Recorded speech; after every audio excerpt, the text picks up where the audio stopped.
Olha a ventaninha, a barraca vai forte.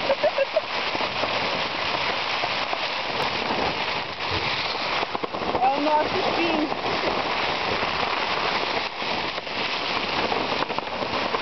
Meu Deus do céu, Gilmar, desmontou metade da barraca.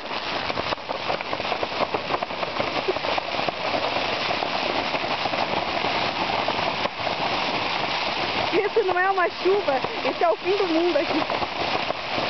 Ah, eu quero ir pra casa. Ah!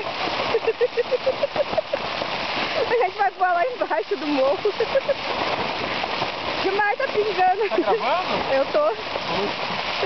A situação não tá fácil. Não! A barraca já tá quase toda desmontada. Tá uma chuva muito forte. O pai tá bem embaixo.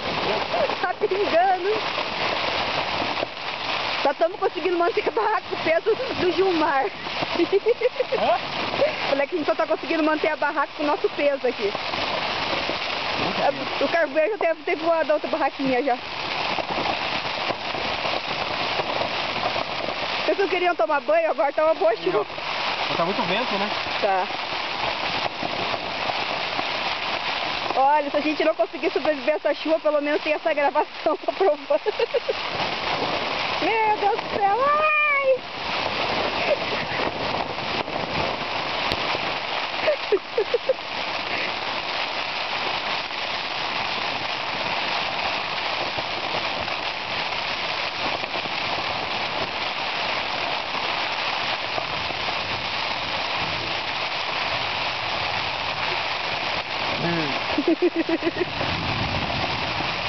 Caraca!